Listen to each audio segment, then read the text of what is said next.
Bayangkan situasi ini. Jam 2 pagi. Tubuhmu sudah kelelahan setelah seharian beraktivitas. Kamu mematikan lampu, menarik selimut, dan memejamkan mata. Kamar sudah sunyi. Tapi, otakmu menolak untuk diam. Tiba-tiba, pikiranmu secara paksa membuka kembali memori tentang laporan praktikum yang belum tuntas.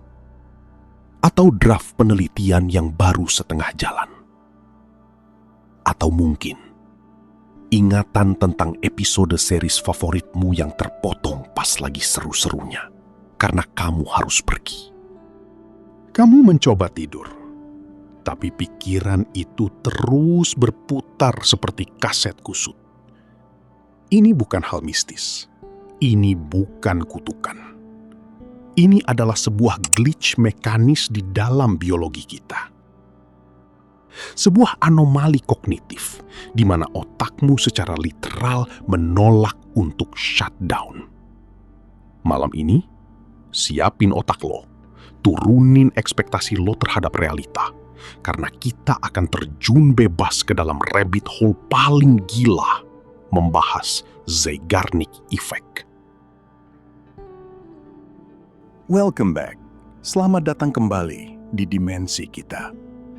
Coba ngaku, siapa dari kalian yang sering ngerasa capek secara mental, padahal seharian cuma duduk natap layar?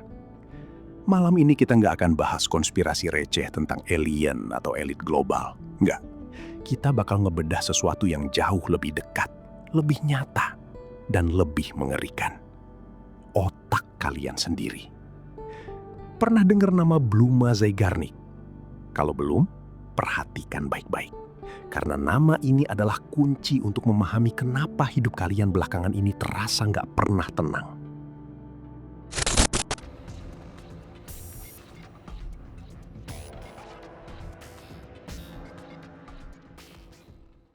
Mari kita kembali ke Wiener, Austria pada tahun 1920-an. Seorang psikolog bernama Bluma Zeigarnik sedang duduk di sebuah kedai kopi yang sibuk. Dia menyadari sebuah fenomena yang sangat ganjil pada para pelayan di sana. Pelayan-pelayan ini mampu mengingat pesanan yang sangat kompleks dari selusin pelanggan berbeda tanpa mencatatnya. Kopi hitam tanpa gula, croissant dengan mentega tambahan, teh chamomile. Mereka mengingat semuanya dengan sempurna. Tapi, ada satu plot twist. Detik ketika pelanggan membayar tagihan dan urusan selesai, ingatan pelayan itu tentang pesanan tadi langsung terhapus total. Lenyap begitu saja dari memori jangka pendek mereka. Zeigarnik kemudian melakukan serangkaian eksperimen dan menemukan sebuah fakta mind-blowing. Otak manusia akan mengingat tugas yang belum selesai 90% lebih kuat dibandingkan tugas yang sudah selesai. Secara sains, mari kita gunakan analogi anatomi mesin. Otakmu bekerja persis seperti RAM, Random Access Memory, pada komputer. Ketika ada sebuah tugas yang menggantung, entah itu chat yang belum dibalas atau konflik yang belum beres, otakmu akan terus membuka aplikasi tersebut di latar belakang. Proses ini mengonsumsi energi biologis dalam jumlah masif. Pikiranmu tidak akan melepaskan sumber daya itu sampai tugas tersebut ditandai sebagai complete. Inilah yang disebut dengan Zeigarnik Effect.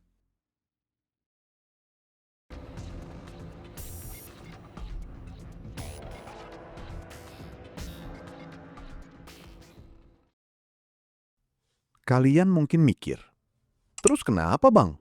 Bagus dong otak kita ngingetin kerjaan. Iya, bagus kalau kita hidup di zaman purba. Ribuan tahun yang lalu, mekanisme ini bikin nenek moyang kita bertahan hidup. Kalau mereka lagi berburu rusa dan tiba-tiba ada harimau mendekat, perburuan rusa jadi tugas yang tertunda. Zeigarnik Effect memastikan mereka nggak lupa buat ngelanjutin cari makan setelah lari dari harimau. Tapi masalahnya, biologi kita itu lambat beradaptasi, guys. Otak yang ada di dalam tengkorak kalian sekarang ini masih punya software yang sama persis dengan manusia gua 10.000 tahun lalu. Bedanya, sekarang tahun 2026. Otak purba kita tidak berevolusi untuk menangani ratusan tugas yang belum selesai secara bersamaan. Bayangkan apa yang terjadi setiap harinya. Notifikasi grup kampus yang terus menumpuk. Utas Twitter penuh perdebatan yang belum selesai kamu baca. Keranjang belanja online yang belum di-check out. Doom scrolling tanpa batas yang tidak memberikan otakmu titik henti yang jelas. Ini bukan lagi adaptasi bertahan hidup. Ini adalah korsleting system. Otakmu merespons ratusan hal kecil di internet seolah-olah itu adalah harimau yang belum selesai kamu hadapi. Hasilnya, kecemasan kronis, kelelahan mental, sebuah glitch in the matrix biologi yang menolak memberikanmu ketenangan.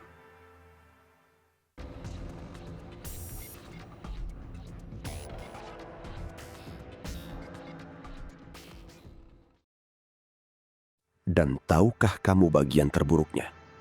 Cacat biologis ini tidak dibiarkan begitu saja. Ia dieksploitasi. Di era attention economy, perhatianmu adalah mata uang yang paling berharga. Perusahaan teknologi, platform streaming, dan desainer UI UX sangat memahami Zeigarnik Effect. Mereka tidak menggunakan konspirasi rahasia untuk mengendalikanmu. Mereka menggunakan sains. Ini adalah model bisnis murni. Mengapa industri Netflix dan serial TV selalu mengakhiri episode mereka dengan cliffhanger yang ekstrim? Karena mereka secara sadar menyandera memori jangka pendek milikmu. Mereka membiarkan ceritanya menggantung agar otakmu kehabisan energi mencari penutup, memaksamu menekan tombol next episode. Bagaimana dengan algoritma TikTok atau platform video pendek lainnya? Mereka mendesain video untuk terpotong sesaat sebelum memberikan punchline atau hasil akhir, lalu bersambung ke part 2. Ini sengaja diciptakan untuk membuat sebuah loop kecemasan. Mereka tahu biologimu tidak akan bisa tenang sampai misteri itu terjawab. Mereka memeras energi otakmu, mengunci fokusmu, dan membuatmu terus kembali ke aplikasi mereka karena otakmu menjerit meminta penyelesaian. Kamu merasa memegang kendali atas ponselmu, tapi kenyataannya algoritmalah yang memegang kendali atas sistem saraf pusatmu. Sekarang, setelah kamu mengetahui bagaimana mekanisme ini bekerja, mari kita lakukan sebuah eksperimen kecil. Coba perhatikan narasi video ini dari awal. Apakah kamu menyadari ada satu fakta krusial tentang Bluma Zeigarnik yang sengaja tidak aku selesaikan di awal tadi? Sebuah fakta tentang apa yang terjadi pada eksperimen terakhirnya yang disembunyikan oleh para akademisi?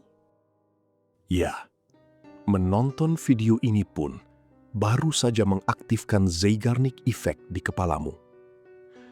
Aku sengaja membiarkan pertanyaan itu menggantung. Dan malam ini, saat kamu mencoba memejamkan mata di kamarmu yang sunyi, pikiranmu akan kembali memutar video ini. Otakmu akan mencari jawaban yang tidak pernah kuberikan. Kamu akan menyadari bahwa kamu tidak bisa lari dari biologimu sendiri. Kamu tidak akan bisa tenang. Aku tunggu opini gila kalian di kolom komentar. Jangan lupa like kalau bikin otak kalian capek. Ini sesi halusinasi. Gue pamit mundur, sampai jumpa di dimensi yang lain.